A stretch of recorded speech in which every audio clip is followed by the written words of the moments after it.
शिव मिश्रा और आज हम ये जानते हैं कि क्रिमिनल जस्टिस सिस्टम में बेसिकली अगर हम क्रिमिनल मैटर के बारे में बात करें तो अगर इसको थोड़ा सा हम प्रैक्टिकल अप्रोच से भी समझेंगे, लेकिन बेसिकली जो मैं बताना चाहता था कि जो भारतीय साक्ष्य अधिनियम की धारा जो 54 है, इंडियन एविडेंस एक्ट का सेक्शन 54 है, और जो नए नए नए एविडेंस एक्ट पास हुए हैं उसके सेक्शन 49, दोनों में कोई डिफरेंसेस नहीं है। पहले भी सेक्शन 54 में जो एज इट इज था, बिना किसी चेंजेस के लेजिस्लेशन ने सेक्शन 49 में इसको कर दिया। तो उसको अगर हम देखते हैं तो उसमें ये चीज़ें बताई गई हैं कि उसका जो कंक्लूसिव यही है कि जो बैड कैरेक्टर है, बैड कैरेक्टर का जो एविडेंस है वो साक्ष्यग्राह्य नहीं है जब तक कि यह बचाव के लिए ना दिया गया हो। अगर हम इसका मतलब यही हुआ कि अगर हम उस सेक्शन को अगर हम रीड आउट करते हैं तो उसमें यही चीज़ें बताई गई हैं कि in a criminal proceeding the fact that the accused person has a bad character is irrelevant, मतलब क्लियर कट बातें उसमें बता दी गई हैं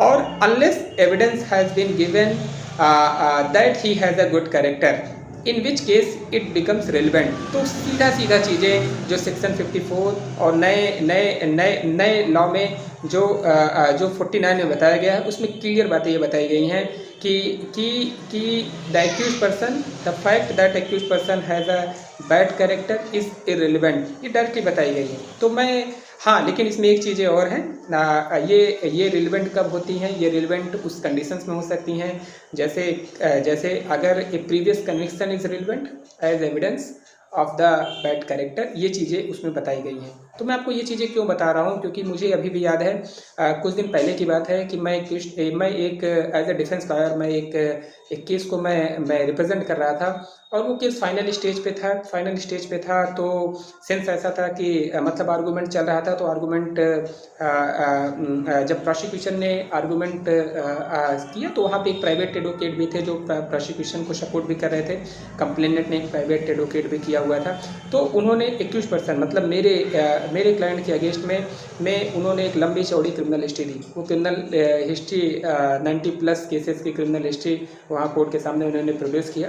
तो उस समय क्या था कि उस समय मैंने उस क्रिमिनल हिस्ट्री पे बहुत ज़्यादा चीज़ें नहीं कहा। उसका रीज़न बहुत से लोग जो मेरे टीम मेंबर्स थे या फिर जो भी और लोग थे उन लोगों ने भी, बल्कि इसके बारे में वो लोग सरप्राइज हुए, क्योंकि मैं ये चीज़ जानता हूँ, ये चीज़ें जो लॉ है वो यही है कि जो आपका क्रिमिनल प्रोसीडिंग में the fact that the accused person has a bad character is irrelevant, ये पूरी तरीके से रिलेवेंट है। मैं ऐसा इसलिए कह रहा था क्योंकि जो मेरे क्लाइंट थे वो जो प्रोसिक्यूशन जो क्रिमिनल हिस्ट्री जो प्रोड्यूस किया था, जो कर रहा था, वो सिर्फ क्रिमिनल हिस्ट्री था, उसमें किसी भी तरीके के कोई कन्विक्शन के रिकॉर्ड नहीं थे। मुझे ये चीज़ें बहुत अच्छे से पहले से ही पता था कि ये लॉ है, ये सेटल प्रिंसिपल्स है कि a previous conviction is only relevant. Criminal history अगर कोई सज़ा हमको हुई है, अगर वो डॉक्यूमेंट और अगर कोर्ट में सामने प्रोड्यूस होता है तो फिर वो हमारे अगेंस्ट में पढ़ा जाएगा। लेकिन अगर सिर्फ क्रिमिनल हिस्ट्री है, सिर्फ नंबर ऑफ़ केसेस हैं, तो वो हमारे अगेंस्ट में पढ़ा नहीं जाएगा। तो उस समय ज़्यादा चीज़ें मैंने वहाँ पे उस समय नहीं की। फिर भी मैंने कुछ चीज़ें जो बताई कोर्ट को वो यही बताई कि प्रोसिक्यूशन ने, जैसे कि जो क्रिमिनल हिस्ट्री है, प्रोसिक्यूशन ने सिर्फ एक पेज उठाया, लाके वहाँ पे पुटअप कर दिया उसको गवर्नमेंट एडवोकेट से, क्योंकि प्रोसिक्यूशन के प्राइवेट एडवोकेट ने उसको किया था। तो उन्होंने गवर्नमेंट एडवोकेट से उसको केवल वेरीफाई करा दिया था, मतलब उसको वेरीफाई इन द सेंस उसको उन्होंने मार्क करा लिया था, उसको उन्होंने फॉरवर्डेड करा लिया था।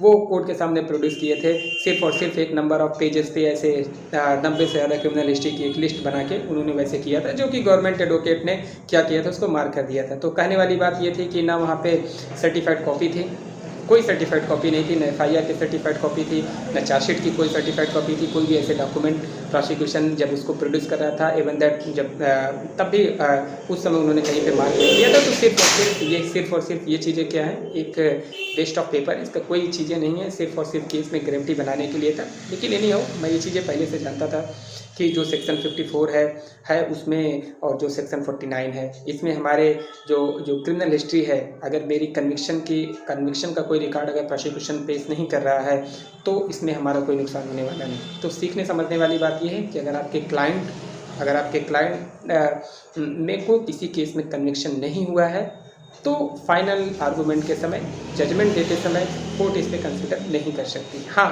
क्या क्या चीज़ें कंसिडर कर सकती है? अगर आपकी एक लंबी क्रिमिनल हिस्ट्री है तो बेल के समय ये कंसिडर दिया जा सकता है। बट अगर आप कहिए जजमेंट के समय कोर्ट कंसिडर करे तो जजमेंट के समय ये पूरी तरीके से कोर्ट बिल्कुल इसको डिनाई करती है। कोर्ट इस पर बिल्कुल आपके क्लाइंट के ऊपर इस पर कोई इम्पैक्ट नहीं होता। तो सीखने वाली बात है कि अगर आपके क्लाइंट के पास एक लंबी चौड़ी क्रिमिनल हिस्ट्री है, लंबी चौड़ी क्रिमिनल हिस्ट्री है, बट उसको किसी में कन्विक्शन नहीं है, तो इसका उसके जजमेंट पे कोई भी इम्पैक्ट नहीं पड़ता है। ऐसा हमारे एविडेंस एक्ट में और हमारे नए लॉज में ये चीज़ें बताई गई हैं।